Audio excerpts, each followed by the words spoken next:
Hello hi. ഇത് പേരിടാത്തൊരു കറിയാണ് കേട്ടോ. വഴുതനങ്ങയാണ് താരം. അമ്മയ്ക്ക് അമ്മയുടെ ഒരു നോർത്ത് ഇന്ത്യൻ ഫ്രണ്ട് പറഞ്ഞു കൊടുത്തതാണത്രേ, വളരെ പണ്ട്. അന്ന് തൊട്ട് ഈ കറി ഞങ്ങളുടെ വീട്ടിലൊരു സ്ഥിരം വിരുന്നുകാരിയാണ് കേട്ടോ. അപ്പോൾ ഈ മുളക് പൊടി, മഞ്ഞൾപ്പൊടി, ഉപ്പുമൊക്കെ നല്ലതുപോലെ വെളിച്ചെണ്ണയിൽ കുഴച്ച് നമ്മുടെ ഈ വഴുതനങ്ങയിൽ നല്ലതുപോലെ പുരട്ടി വയ്ക്കുക കേട്ടോ. ചെറിയ വഴുതനങ്ങ അത്രയും നല്ലത്. ഇനി ഒരു പാൻ എടുത്ത് വെളിച്ചെണ്ണ ഒഴിച്ച് നല്ല ചൂടാവട്ടെ കേട്ടോ. നമ്മൾ ഈ മസാലയൊക്കെ പരത്തി വെച്ച് ചെറിയ വഴുതനങ്ങ ഉണ്ടല്ലോ, അത് അതിലേക്കിട്ട് ഒന്ന് ഷാലോ ഫ്രൈ ചെയ്തെടുത്താൽ മതിയാവും കേട്ടോ.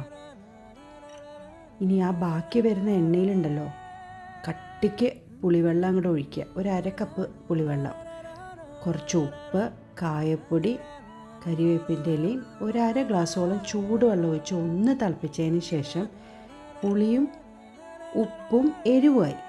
ഇനി ഇത്തിരി ശർക്കരപ്പൊടിയും കൂടി ഇടാം അല്ലേ. അര സ്പൂൺ മതിയാവും കേട്ടോ. നല്ലതുപോലെ ഒന്ന് തിളച്ചതിന് ശേഷം നമ്മൾ ഈ വറുത്ത് വെച്ച വഴുതനങ്ങ ഉണ്ടല്ലോ, അത് അതിലേക്ക് ഇട്ട് ഒരു 5 മിനിറ്റ് നേരം സിമ്മിലിട്ട് അടച്ചങ്ങോട്ട് വേവിക്കുക. വെള്ളമൊക്കെ കുറുകി നല്ല പരുവാകുമ്പോൾ ഗ്യാസ് ഓഫ് ചെയ്യുക. കഴിഞ്ഞു. ഇത് ചപ്പാത്തിയുടെ കൂടെയും ചോറിൻ്റെ കൂടെയൊക്കെ നല്ല കോമ്പിനേഷനാണ് കേട്ടോ. ഈ എരിവും പുളിയൊക്കെ ഇഷ്ടപ്പെടുന്ന ആൾക്കാരുണ്ടല്ലോ, ഈ കറി ഉണ്ടല്ലോ അടിപൊളി കോമ്പിനേഷനാവും കേട്ടോ. നല്ല ചോയ്സാവും. ഒന്ന് ട്രൈ ചെയ്ത് നോക്കൂ.